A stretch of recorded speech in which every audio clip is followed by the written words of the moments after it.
Just for the benefit of viewers, that's not hand wringing, that's hand sanitising.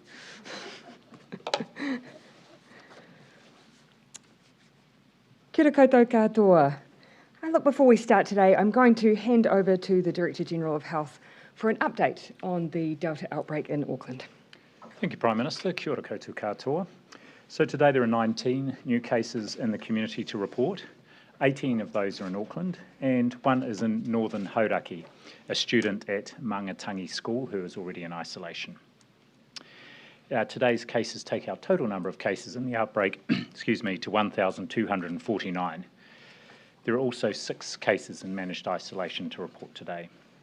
Now, of today's cases, 16 are known household or other contacts. 1 is a household contact who had not previously been identified, and 1 is a possible contact. And looking back to yesterday's large number of cases, just 4 remain unlinked at this point, with investigations ongoing. So Delta's high infectiousness is played out within household, and that underpins some of the numbers we've been reporting over recent days. We know from a number of the already notified contacts in our system, we're expecting another 30 or so cases over coming days from day 5 and day 12 testing. And just regarding where our current cases are coming from, 19 of our recent cases are linked to transitional or emergency housing. This is some, but by no means all of our new cases. Now, just going back to Mangatangi School, as I mentioned earlier, one of those is a student from the school in Upper Hauraki who has been isolating at home for the last 10 days. The positive result was returned because the student became symptomatic and was tested around day 11. A small number of household contacts of the student are being followed up by the public health staff today. The student is one of 98 who have now received day 12 tests, both students and staff. 96 negative results have been returned, this 1 positive result, and the final outstanding test is expected to be done today. The student was initially tested negative, but was retested, as I say, when they did develop symptoms in the last few days. As this case has been in isolation at home, the risk of spread is currently regarded as low. The student is transferring to a quarantine facility in Auckland with a family member. Now, while not included in the case numbers today, there is a positive result in a managed isolation work at Nomi Hotel in Auckland. This case is still being investigated to determine if it's border-related or part of the existing community outbreak, and urgent whole genome sequencing is being done to help shed light on this. The worker is, of course, fully vaccinated and was last tested on the 14th of September, and this positive result was picked up again through regular fortnightly testing. Public health staff are just making inquiries today to check if any other staff or returnees require additional testing or other action. And on the subject of testing, you'll be aware there is both targeted and wider surveillance testing underway in Auckland. There were over 11,000 tests taken across Auckland yesterday, and thank you to everybody who was tested. Our suburbs of interest have been updated. Otara is no longer one of those suburbs of interest, and Henderson and Papakura now are. So we want people in the suburbs of interest. The other ones that are still there are Clover Park, Mangere, Favona, Manurewa, and Mount Wellington/Sylvia Park. If you are in those suburbs, please come forward and get tested whether or not you have symptoms. This is to ensure that we both find symptomatic cases but also undertake surveillance testing to check if there are any unidentified chains of transmission. The testing teams in Auckland are also going out to around 40 transitional and emergency housing sites over coming days to offer testing to all those residents there. Most important, though, for people anywhere they are across the motu is if you have any flu or cold symptoms, no matter how mild, go and get a test. On to Tauranga, as has been reported already today, just confirming that follow-up 24-hour collections of wastewater in both Mount Maunganui and Tauranga have come back negative. There will be further follow-up testing in coming days just to provide further reassurance there. And back to the subject of long COVID, we're learning more and more about the long-term effects of COVID-19 infection, what is now referred to as long COVID. To be clear, long COVID is real. A new study by the University of Oxford and the UK National Institute for Health Research found more than 1 in 3 people with COVID-19 will experience at least one symptom of long COVID. This study included more than 270,000 people recovering there. They found 37% of patients had at least one long COVID symptom, diagnosed 3 to 6 months after infection. The most common symptoms were breathing problems, abdominal symptoms, fatigue, pain, and anxiety or depression. Now, although people who get flu or other viral illnesses can also have prolonged post-viral symptoms, this study found the symptoms linked to COVID were 50% more common than those in those who had COVID compared to people who had had flu. And finally, I would like to acknowledge a free new taxi service which begins in Auckland today to help get more people vaccinated there. Auckland's co-op Blue Bubble taxis will transfer people who have previously been unable to get to vaccination centres for free. This service is those having their first doses only who are either unable to drive or can't access other forms of transport. It's open to whānau bubbles of all sizes, as shuttles as well as taxis are also available. A great initiative. Back to you, Prime Minister. Thank you, Dr. Bloomfield. As you can see, there has been some volatility in cases in recent days. At this stage, though, we continue to have broad control of the COVID outbreak in Auckland, and control is key. We simply do not have enough people vaccinated in Auckland or in New Zealand to tolerate a widespread outbreak. But maintaining that control is not a given, and the public health team in Auckland need our help. Firstly, while we put on the individual armour of the vaccine, we still need the restrictions that we're using. I know they're hard. I know they're incredibly hard, and they will ease. But for now, they're doing a job for us. That's why we need people to keep following them. And this is also an important time to remind people that this is not an outbreak that is in one part of Tamaki Makaurau. In fact, we have a cluster at present in West Auckland. That's why we need everyone on high alert, but with a particular focus on some of the new additional suburbs we've talked about today, Henderson and Papakura. We're asking people with even mild symptoms to be tested in those areas, but again, across all of New Zealand. If you have symptoms, please be tested, but particularly Henderson and Papakura we're adding to our list. The second ask, again, as always, is vaccines. Since the outbreak began, Aucklanders have turned out in force to get vaccinated. And they've done a brilliant job, but there is still some way to go. We need everyone to be double vaccinated. We know it can and will make a difference, even for this outbreak. Only 3% of our cases in this outbreak were fully vaccinated. Obviously, the vast majority were not. Vaccines matter. They keep us safe. They're helping us to control this outbreak, and they will literally give you choices in the future. 83% of eligible Aucklanders have turned out to get their first dose.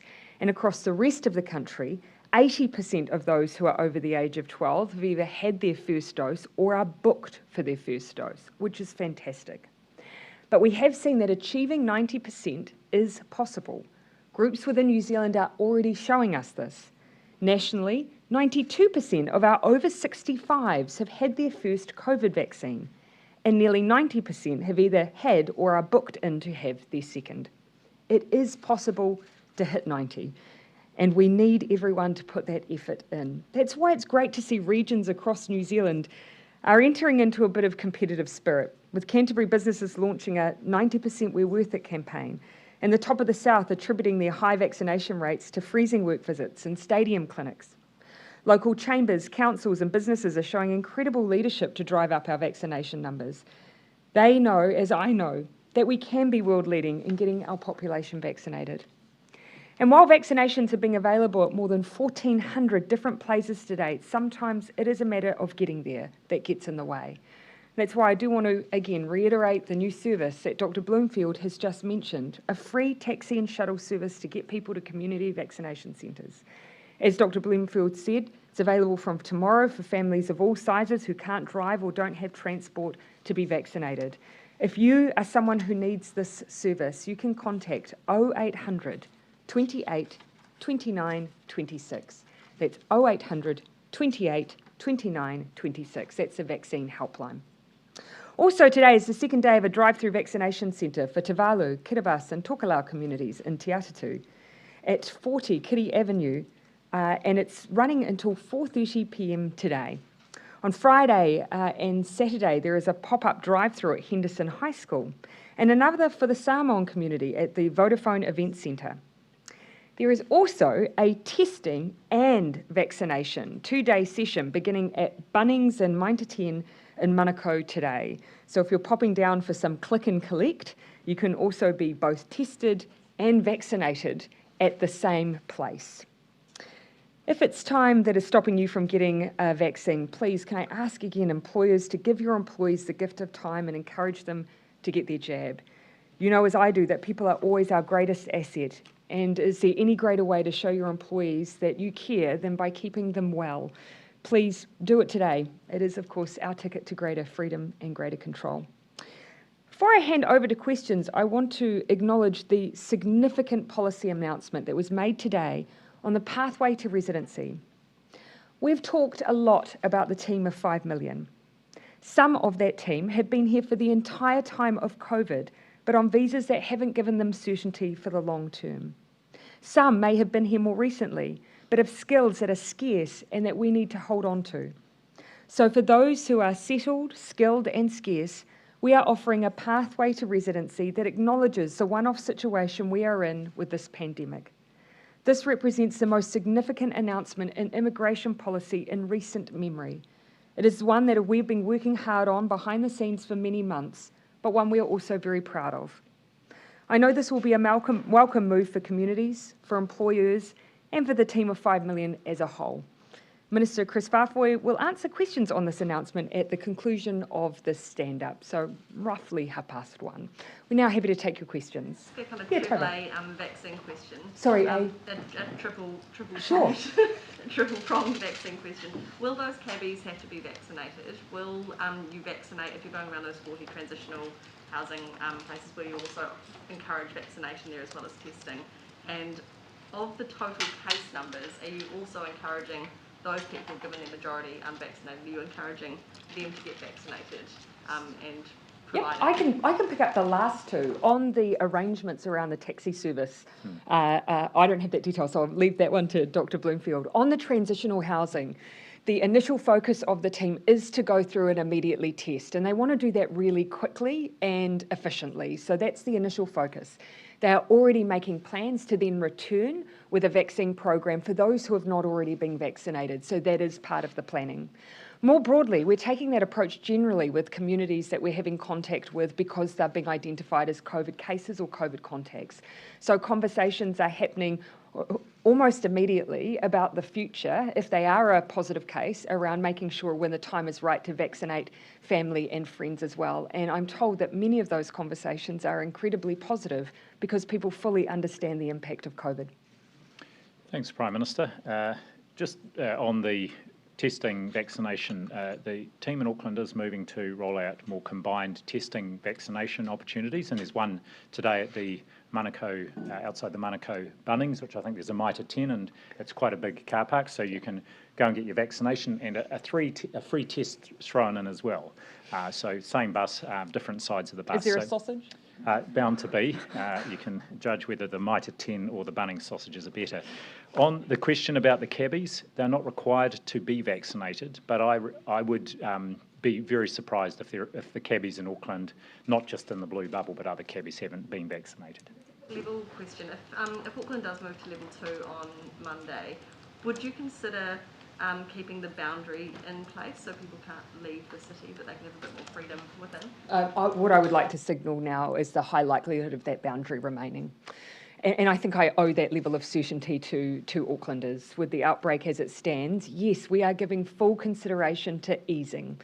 But there's a number of ways that we can consider that. And those are all the conversations that we are having now based on the data and information that we have. But what is not in consideration presently is the idea of removing that regional boundary at this time. And so I'm very happy to give that clarity. I know that will be hard to hear, but it is not one of the things we're currently considering. How big a taxi fleet are you offering, and is this a government-funded initiative? to Dr. Bloomfield. I'll have to come back to you. I'm not sure how big the Blue Bubble taxi fleet is in Auckland, but I think it's one of the largest. And as for the funding, we'll come back to you on that. Well, yeah, obviously we're funding it as part of our vaccination program because it's a free service. And you're intending it to run for quite a while? Oh, I haven't got the length of time that we're running it for, but we do know that we're doing this at the same time that we're going into people's homes where they have accessibility issues. So that's where for our disabled community, we already have a program that allows us to safely vaccinate in home. That's, as you can imagine, a reasonably confined number of people. But we know that there are those who just have transport issues. So this is about that middle group. It's not necessarily that they have a disability that prohibits them, but they have a transport issue that prohibits them. Are you able to give us a bit of a broader picture about... Yeah, sorry, Derek and Gina.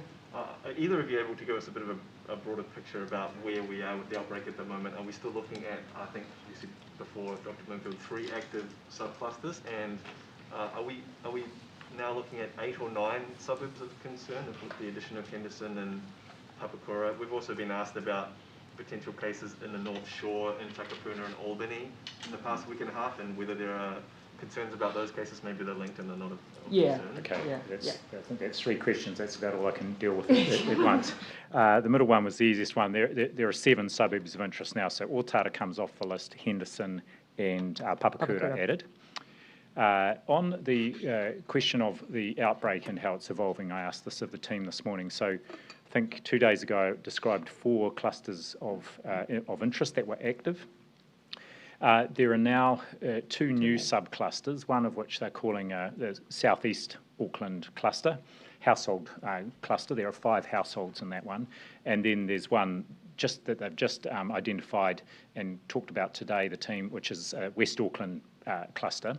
And it's those 2 subclusters that are really giving rise to the new cases at the moment. So of the other ones that were active, only one of those, none of those have actually had new cases in the last few days. So it's really these 2 newly identified subclusters that are the ones giving rise to the acute cases. And just to give some context on those, we had this discussion around the source of those two new clusters, the Southeast Auckland and West Auckland.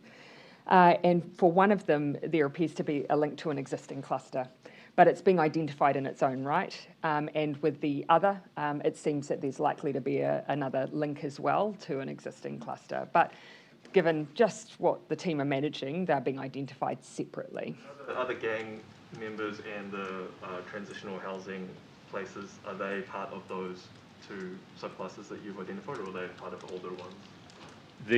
Certainly with the southeastern Auckland cluster, there's some of the households involved are transitional housing, but there are no specific gang-related households involved in either of those 2 clusters, new subclusters. And unlinked cases in the past fortnight, where do they fit into in the picture, and are they also in those suburbs or subclusters that you've identified?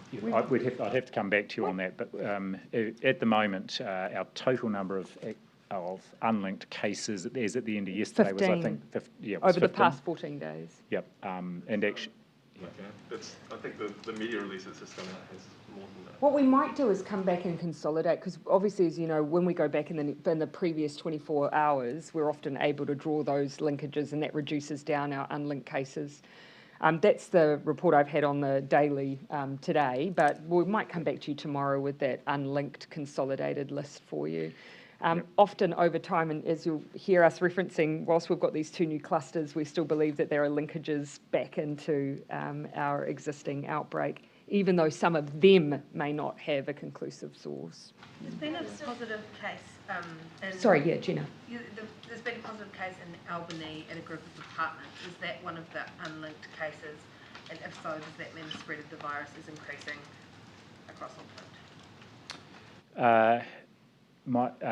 I don't know exactly, because Albany didn't come up with any of the discussions, but I think that case is linked to the West Auckland grouping, but we can come back and confirm that with you. I have a theory on which one I believe you're speaking about, but I don't want to be wrong, so I won't hazard my guess on it.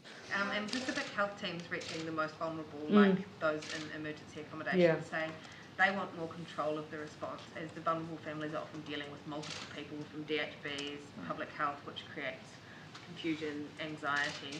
Why is there still confusion and frustration 18 months into this pandemic? Well, I'm actually quite surprised to hear that, Yeah. because that's very much not the message we're getting. In fact, there's a very clear approach now in Auckland. It's been not just in this outbreak, but it started in August last year with the South Auckland outbreak, but certainly in this outbreak very early on with that very large number of cases in households and Pacific churches.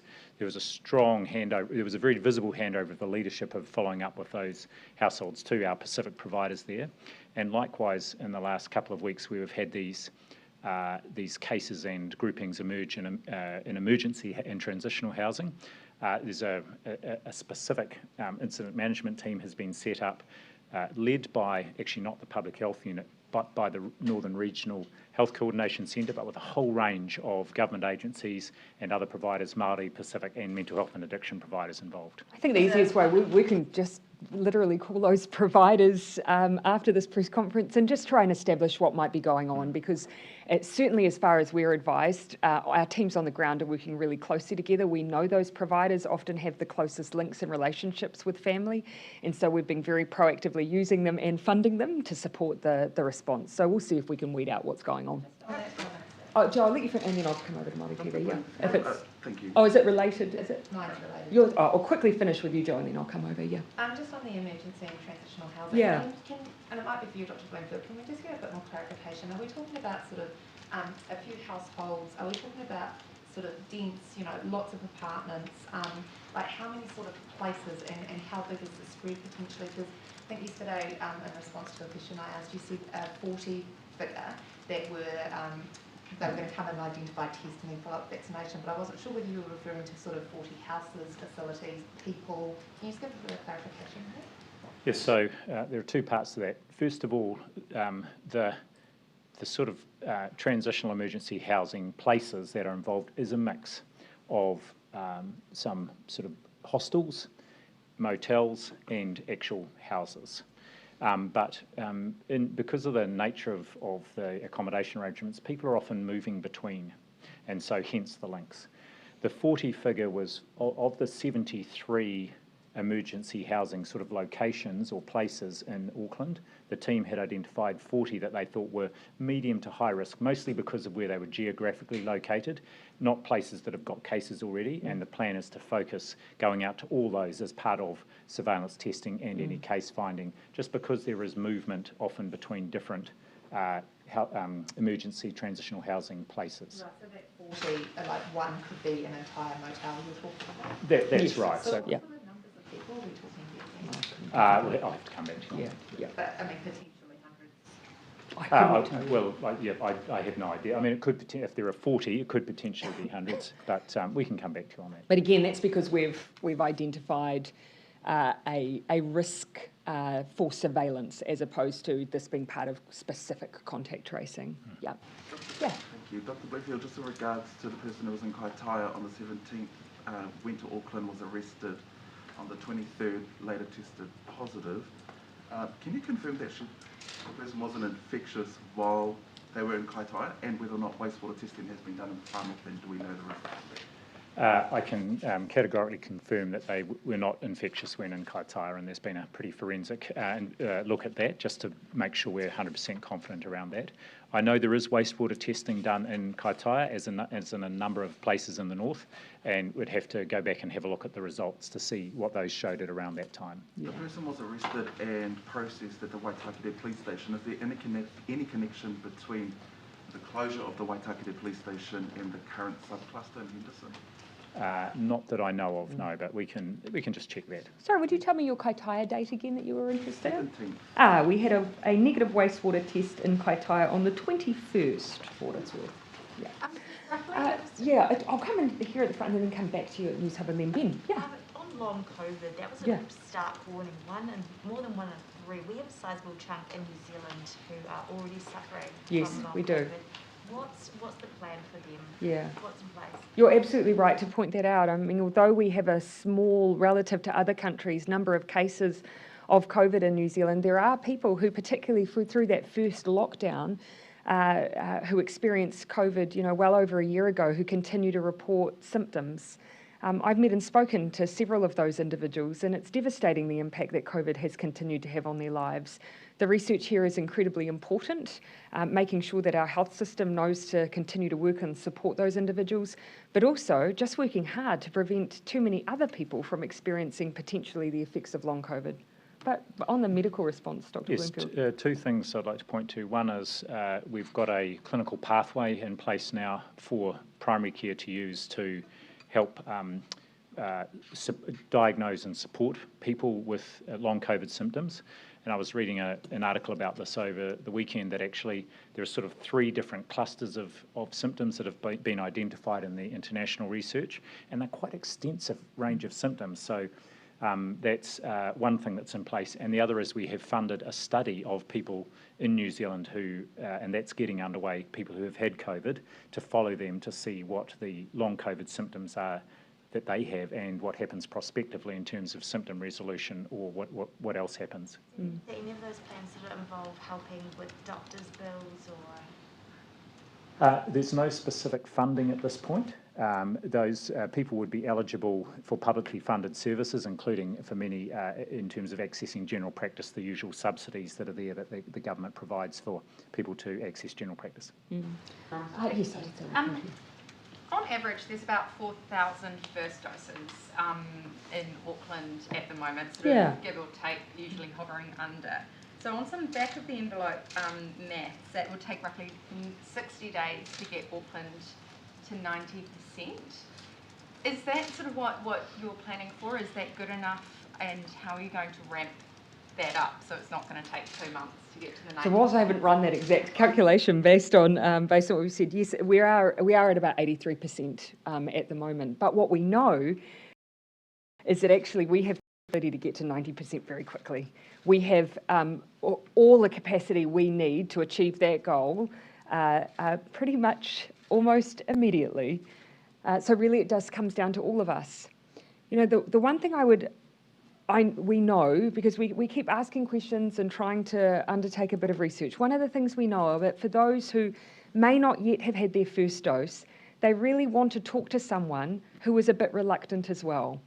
So if you're someone who is reluctant to get their first dose but made the decision to do so, please go and talk to someone else. It will make a really big difference to helping them make that decision.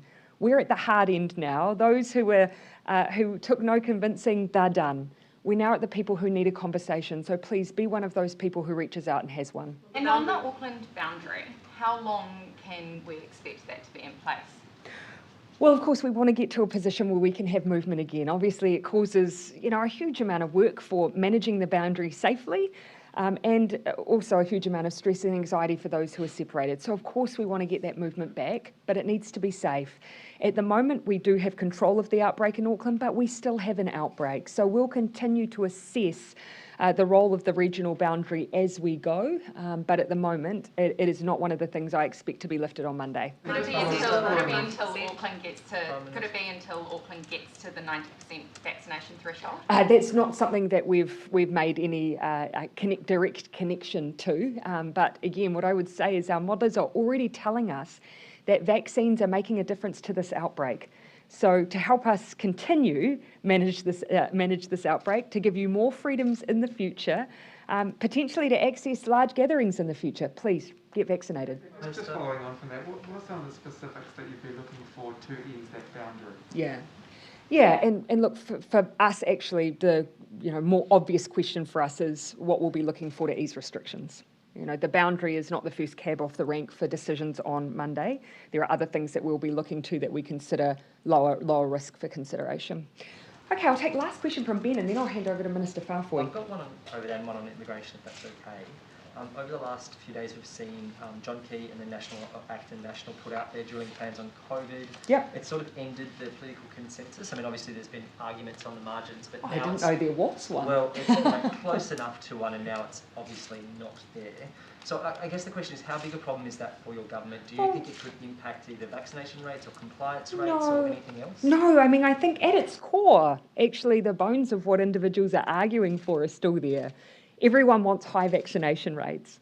Everyone wants to have as few restrictions as possible. And everyone wants to eventually move away from restrictions at the border. All that we're having a debate about is how you phase those things safely. And my view is that, phasing is key here. Very few countries around the world have pulled away their border restrictions first. For me, that is not a safe way to manage COVID. We need to make sure we get our domestic settings right so that we can have as few restrictions for people domestically as possible before we start making those alterations at the border, and that requires good, decent vaccines. Broad brushstrokes about immigration before the immigration minister. Yeah. I guess there's been a lot of heartache around this, the delay. Can you just actually explain why it takes so long to get those sort of policy wheels churning, why it's taken so long to get this delay, and whether you'll give a pledge of sorts to hasten the application so that it's not years in the making? Well, actually, the reason we took time to do this work was so that when we announced it, we knew that we'd designed it in such a way that we could move a large number of people through residency applications quickly. And the other reason it has taken some time for us to develop and consider is because you will be hard-pressed to find a decision in immigration policy in recent history as significant as this one. This is a large number of people who are already here in New Zealand making a huge contribution.